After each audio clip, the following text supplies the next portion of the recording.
यहाँ पर आप देख रहे हैं ऑपरेटिंग कॉस्ट सीट का क्वेश्चन नंबर 7, जो कि इम्पोर्टेंट की लाइन में हमने बताया था आपको कि 7वां नंबर, 12वां नंबर, 13वां नंबर, 19वां नंबर इम्पोर्टेंट है।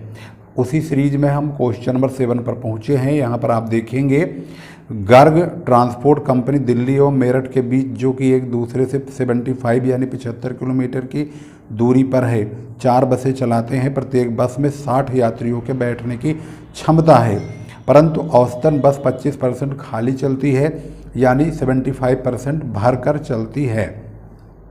सभी बसें महीने के सभी दिनों में चलती हैं। प्रत्येक बस प्रतिदिन एक चक्राकार खेप पूरी करती है। अप्रैल 2019 माह के लिए कंपनी की पुस्तकों में कुछ अग्रदाय मतलब कि आगे के विवरण दिए गए हैं। तो देखते हैं कहाँ पे है ये विवरण। तो अगले पेज पर इसके बारे में इंफॉर्मेशन है। यहाँ पर ये इंग्लिश में भी लिखा हुआ है और हिंदी में भी। तो आपके लिए प्लस पॉइंट ये है कि अगर आप चाहें तो अंग्रेजी वाला भी पढ़ सकते हैं। क्वेश्चन का प्रारूप और सिस्टम सब कुछ वही है। अब ज़्यादा समय नहीं लेंगे, बहुत कम समय में आपको हम इसे दिखाना चाहेंगे।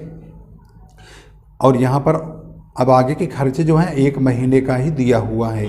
अब इसको लिखने से पहले हम आपको सॉल्यूशन की ओर लेके चलते हैं। सबसे पहले आपको बता देते हैं, यहाँ पर रनिंग किलोमीटर हमें चाहिए। एक तो रनिंग किलोमीटर और रनिंग पैसेंजर किलोमीटर। तो यहाँ पर जो वर्किंग हम करेंगे रनिंग पैसेंजर किलोमीटर की करेंगे, क्योंकि क्वेश्चन में पैसेंजर किलोमीटर बोला है, तो यहाँ पर हम पी लगा देते हैं। 75 किलोमीटर की दूरी है, 4 बसें हैं और यहाँ पर बैठने वाले जो यात्री हैं वो 60 पैसेंजर्स हैं। एक बार में 60 पैसेंजर्स इस बस में बैठ सकते हैं, मतलब सिटिंग कर सकते हैं। 2 आना जाना हो गया, आने और जाने का 30 दिन होता है अप्रैल के महीने में। 75% कैपेसिटी है। इन सभी से हमने मल्टीप्लाई किया, 8,10,000 आ गया। जब हम इसकी वर्किंग करेंगे और वर्किंग करके इस वैल्यू को कहाँ दिखाएंगे, ऑपरेटिंग कॉस्ट सीट यहाँ पर लिख देते हैं। और इसके बाद बेसिक पीरियड, यहाँ पर जो है बेस पीरियड जो हम लेंगे वो लेंगे 1 महीने का। और रनिंग पैसेंजर किलोमीटर हमारे पास 8,10,000 का होगा। पार्टिकुलर्स पर मंथ और पर पैसेंजर किलोमीटर की यहाँ कैलकुलेशन करेंगे और यहाँ पर हम खर्चों को एक एक करके लेंगे और वो खर्चे आप इसको ध्यान से देखेंगे और इन सभी खर्चों को आपको बहुत अच्छी तरह से समझते हुए चलना होगा। जैसे यहाँ पर लिखा हुआ है wages of drivers and conductors, ये 1 महीने का ही है, 8,000 रुपये। तो इसको हम आराम से wages of driver and conductors 8,000 रुपये ऐसे ही लिख देंगे। इसके बाद है 4,500 salary of office staff. Salary staff salary का है 4,500 रुपये। इसके बाद अगला खर्चा है टैक्स एंड इंश्योरेंस 5,000 रुपये। तो इनको भी ऐसे ही रखेंगे 5,000 रुपये, क्योंकि ये अप्रैल वाले महीने का ही डाटा हमें अवेलेबल किया हुआ है। डेप्रीसिएशन भी 17,500 है, तो ऐसे ही रखेंगे, डेप्रीसिएशन फिक्स है ये। इसके बाद इंटरेस्ट एंड अदर चार्जेस 5500 है। डीजल ऑयल तो हमारा वहाँ जाएगा वेरिएबल चार्जेज में, तो इसको हम वेरिएबल चार्जेज में पहुँचाएंगे। तो यहाँ पर आप देख रहे हैं इंटरेस्ट एंड अदर चार्जेज 5500 रुपये हमने लिख करके यहाँ पर टोटल स्टैंडिंग चार्जेज, इसका नाम हमने ए रख दिया, 40,500 रुपये। अब हम पहुँचते हैं वेरिएबल चार्जेज में। इसमें डीजल ऑयल 16,200 रुपये रखेंगे, क्योंकि यहाँ पर डीजल ऑयल 16,200 रुपये है। इसके बाद यहीं पर लिखा हुआ रिपेयर एंड मेंटेनेंस 8,100 का, इसको भी यहीं रखेंगे। टोटल हमारा 24,300 हो गया। इसके बाद हम स्टैंडिंग चार्जेज को और ऑपरेटिंग के वेरिएबल चार्जेज को, दोनों को यानी ए को और बी को जब हम जोड़ देंगे तो हमारे पास टोटल ऑपरेटिंग कॉस्ट ए प्लस बी 64,800 आ जाएगा। इसके बाद हम ऑपरेटिंग कॉस्ट पर पैसेंजर किलोमीटर की कैलकुलेशन करेंगे। तो पर पैसेंजर किलोमीटर की कैलकुलेशन के लिए 64,800 अपॉन, यानी इसको हम 8,10,000 से डिवाइड करेंगे, तो हमें एक यहाँ पर जो कीमत प्राप्त होगी वो 8 पैसे प्राप्त होगी। एक पैसेंजर को 1 किलोमीटर ढोने की लागत।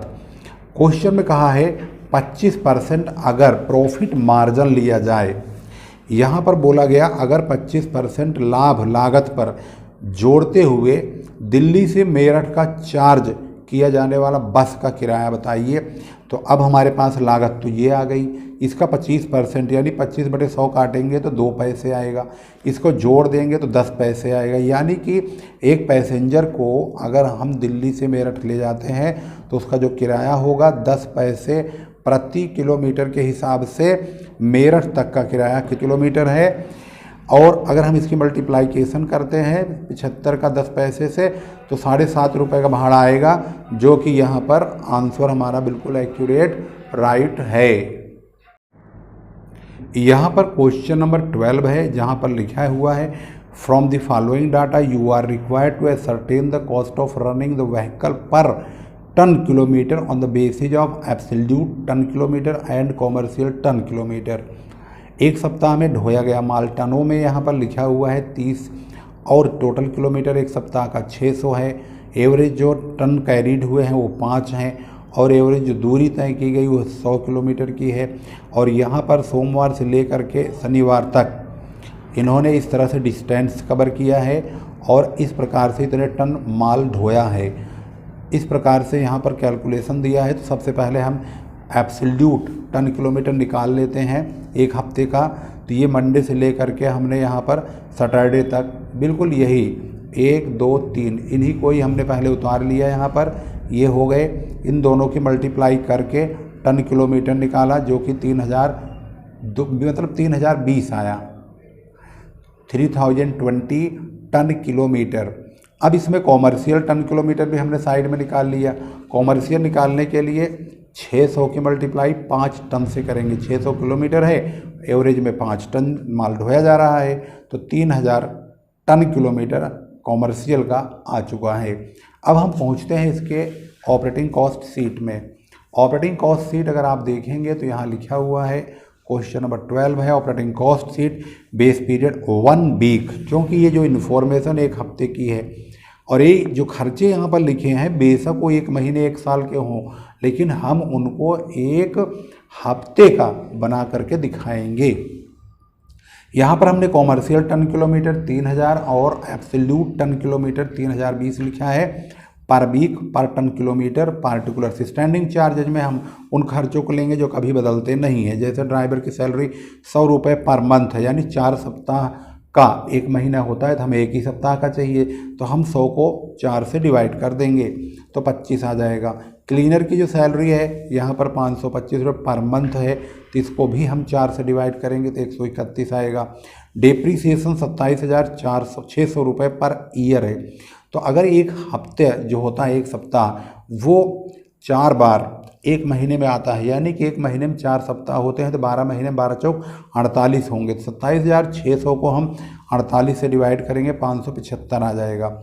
अदर एक्सपेंसेस जो यहाँ पर लिखा हुआ है वो 960 पर मंथ का है, ये भी ऑपरेटिंग के अंदर स्टैंडिंग चार्जेस के रूप में लिखा जाएगा। तो ये 240 हो गया, टोटल करेंगे तो स्टैंडिंग चार्जेज 971 रुपीज़ हो गया। अब हम वेरिएबल चार्जेज लेते हैं। वेरिएबल चार्जेज हमारे पास एक तो रिपेयर है, एक पेट्रोल है, यही दोनों आएंगे। 1.5 रुपये पर किलोमीटर है, तो कुल किलोमीटर देखेंगे तो 600, चाहे यहाँ से 600 ले लीजिए चाहे यहाँ से ले लीजिए। तो 600 की मल्टीप्लाई 1.5 से करेंगे तो यहाँ पर आराम से 900 आ जाएगा। इसके बाद रिपेयर एंड मेंटेनेंस 1380 रुपये का लिखा हुआ है, तो 1380 पर मंथ है, तो इसको हमें 1 सप्ताह का बनाना है। 4 से डिवाइड करेंगे 345 आएगा, दोनों को जोड़ देंगे 1245 आएगा। इसके बाद हम स्टैंडिंग चार्जेज और वेरिएबल चार्जेज दोनों को ऐड करेंगे तो 2216 आएगा। ऑपरेटिंग कॉस्ट पर टन किलोमीटर के लिए हम दोनों कॉस्ट निकालेंगे, एब्सोल्यूट और कॉमर्शियल। एब्सोल्यूट के लिए हम 3020 से डिवाइड करेंगे और कॉमर्शियल के लिए 3000 से डिवाइड करेंगे। तो हमने दोनों को डिवाइड किया और दोनों के यहाँ पर अलग अलग आंसर आ चुके हैं। इस प्रकार से क्वेश्चन नंबर जो 12 है यहाँ से शुरू हुआ है और ये आराम से ये स्टेप बाय स्टेप ये यहाँ पर पूरा हो गया है।